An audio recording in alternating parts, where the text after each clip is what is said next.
The Water Lily, The Gold Spinners by Andrew Lang.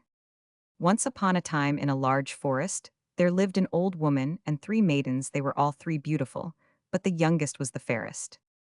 Their hut was quite hidden by trees, and none saw their beauty but the sun by day and the moon by night, and the eyes of the stars. The old woman kept the girls hard at work from morning till night, spinning gold flax into yarn, and when one distaff was empty another was given them, so they had no rest. The thread had to be fine, and even, and when done was locked up in a secret chamber by the old woman, who twice or thrice every summer went a journey. Before she went she gave out work for each day of her absence, and always returned in the night, so that the girls never saw what she brought back with her. Neither would she tell them whence the gold flax came, nor what it was to be used for.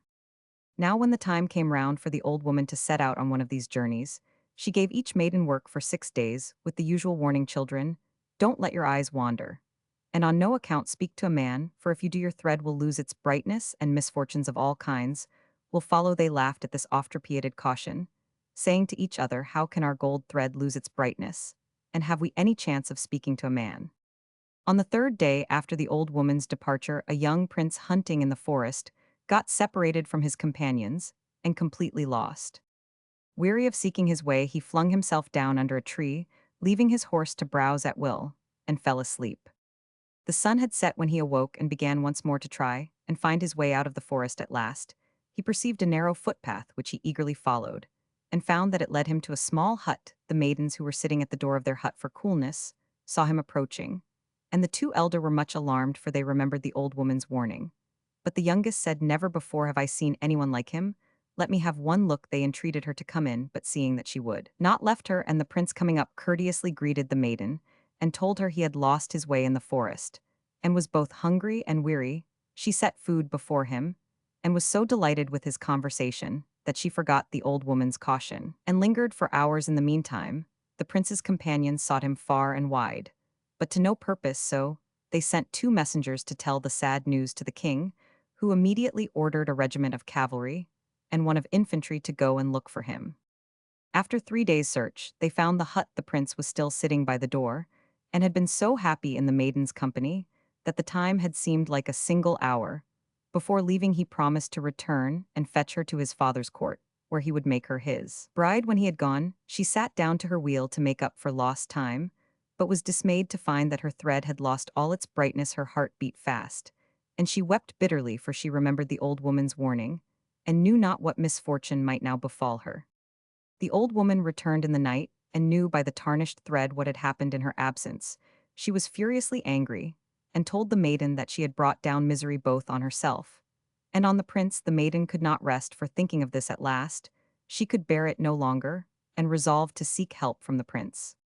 As a child she had learned to understand the speech of birds, and this was now of great use to her, for seeing a raven pluming itself on a pine bough, she cried softly to it, dear bird, cleverest of all birds, as well as swiftest on wing, wilt thou help me? How can I help thee? Asked the raven. She answered, fly away, until thou comest to a splendid town, where stands a king's palace. Seek out the king's son, and tell him that a great misfortune has befallen me. Then she told the raven how her thread had lost its brightness, how terribly angry the old woman was, and how she feared some great disaster. The raven promised faithfully to do her bidding, and spreading its wings flew away. The maiden now went home, and worked hard all day at winding up the yarn her elder sisters had spun, for the old woman would let her spin no longer. Toward evening, she heard the raven's craw-craw from the pine tree, and eagerly hastened thither to hear the answer.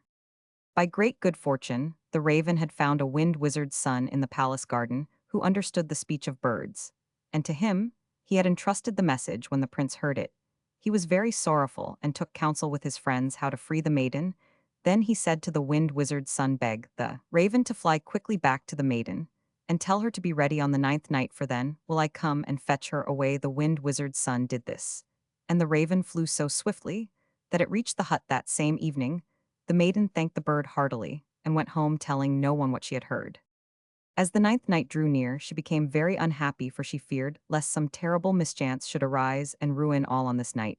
She crept quietly out of the house, and waited trembling at some little distance from the hut. Presently, she heard the muffled tramp of horses, and soon the armed troop appeared, led by the prince, who had prudently marked all the trees beforehand, in order to know the way. When he saw the maiden, he sprang from his horse, lifted her into the saddle, and then mounting behind rode homeward. the moon shone so brightly that they had no difficulty in seeing the marked trees. By the coming of dawn, loosened the tongues of all the birds, and had the prince only known what they were saying, or the maiden been listening, they might have been spared much sorrow. But they were thinking only of each other, and when they came out of the forest, the sun was high in the heavens. Next morning, when the youngest girl did not come to her work, the old woman asked where she was. The sisters pretended not to know, but the old woman easily guessed what had happened.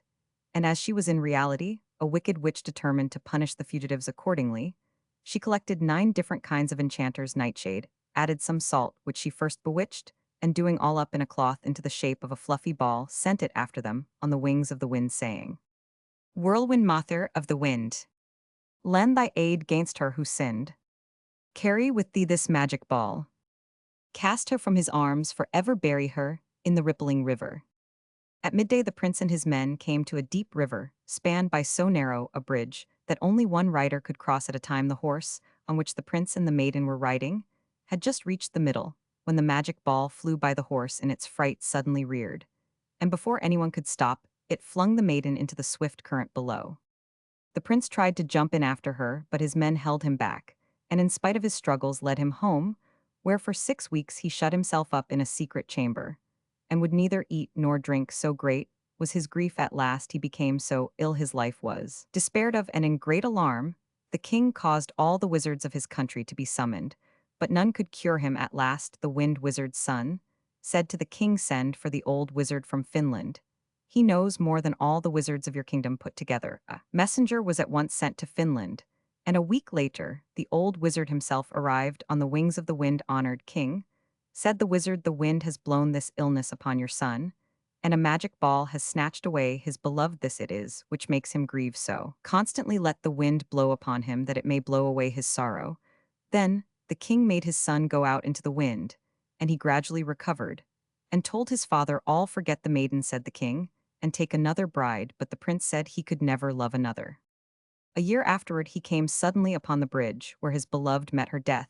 As he recalled the misfortune he wept bitterly, and would have given all he possessed to have her once more alive. In the midst of his grief, he thought he heard a voice singing, and looked round, but could see no one. Then he heard the voice again, and it said, "Alas, bewitched and all forsaken tease, I must lie forever here. My beloved no thought has taken to free his bride that was so dear." He was greatly astonished, sprang from his horse, and looked everywhere to see if no one were hidden under the bridge. But no one was there. Then he noticed a yellow water lily floating on the surface of the water, half hidden by its broad leaves. But flowers do not sing, and in great surprise he waited, hoping to hear more. Then again the voice sang, "Alas, bewitched and all forsaken tease, I must lie forever here. My beloved no thought has taken to free his bride that was so dear." The prince suddenly remembered the gold spinners, and said to himself, "If I ride thither, who knows but that they could explain this to me?" He at once rode to the hut, and found the 2 maidens at the fountain. He told them what had befallen their sister the year before, and how he had twice heard a strange song, but yet could see no singer. They said that the yellow water lily could be none other than their sister, who was not dead, but transformed by the magic ball. Before he went to bed, the eldest made a cake of magic herbs, which she gave him to eat. In the night he dreamed that he was living in the forest, and could understand all that the birds said to each other. Next morning he told this to the maidens, and they said that the charmed cake had caused it, and advised him to listen well to the birds, and see what they could tell him. And when he had recovered his bride, they begged him to return and deliver them from their wretched bondage. Having promised this, he joyfully returned home, and as he was riding through the forest, he could perfectly understand all that the birds said. He heard a thrush say to a magpie, "How stupid men are, they cannot understand the simplest thing. It is now quite a year since the maiden was transformed into a water lily, and though she sings so sadly that anyone going over the bridge must hear her, yet no one comes to her aid. Her former bridegroom rode over it a few days ago and heard her singing, but was no wiser than the rest. And he is to blame for all her misfortunes," added the magpie. "If he heeds only the words of men, she will remain a flower forever. She were soon delivered, were the matter only laid before the old wizard of Finland." After hearing this, the prince wondered how he could get a message conveyed to Finland. He heard one swallow say to another, "Come, let us fly to Finland. We can build better nests there." "Stop, kind friends," cried the prince. "Will you do something for me?" The birds consented, and he said, "Take 1,000 greetings from me to the wizard of Finland, and ask him how I may restore a maiden transformed into a flower to her own form." The swallows flew away, and the prince rode on to the bridge there. He waited hoping to hear the song, but he heard nothing but the rushing of the water and the moaning of the wind, and disappointed rode home. Shortly after he was sitting in the garden thinking that the swallows must have forgotten his message, when he saw an eagle flying above him. The bird gradually descended, until it perched on a tree close to the prince, and said, "The wizard of Finland greets thee and bids me say that thou mayest free the maiden, thus go to the river and smear thyself all over with mud, then say from a man into a crab, and thou wilt become a crab, plunge boldly into the water, swim as close as thou canst to the water lily's roots and loosen them from the mud and reeds, this done fasten thy claws into the roots, and rise with them to the surface, let the water flow all over the flower and drift with the current, until thou comest to a mountain ash tree on the left bank. There is near it a large stone, stop there, and say from a crab into a man, from a water lily into a maiden, and ye both will be restored to your own forms." Full of doubt and fear, the prince let some time pass before he was bold enough to attempt to rescue the maiden.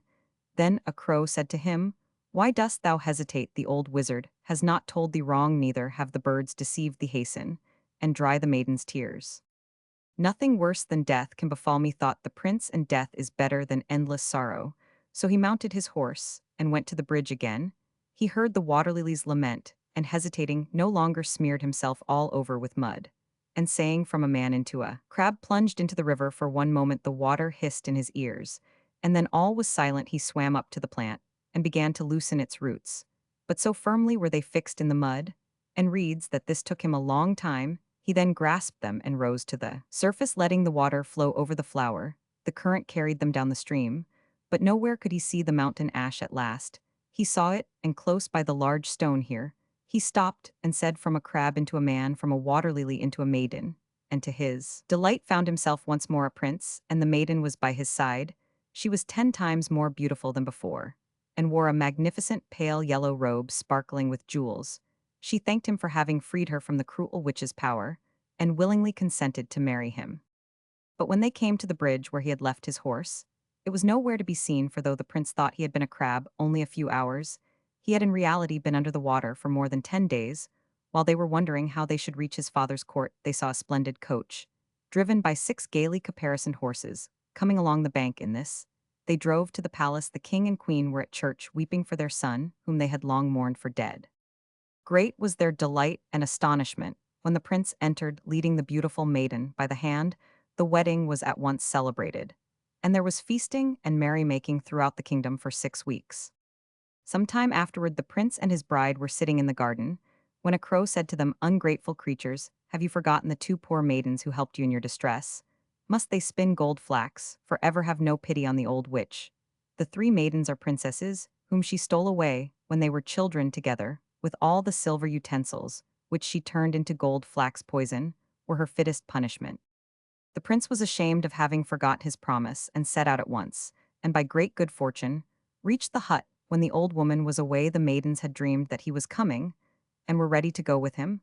But first they made a cake in which they put poison, and left it on a table where the old woman was likely to see it. When she returned she did see it, and thought it looked so tempting that she greedily ate it up, and at once died. In the secret chamber were found 50 wagon loads of gold flax, and as much more was discovered. Buried, the hut was razed to the ground, and the prince and his bride and her 2 sisters lived happily ever after.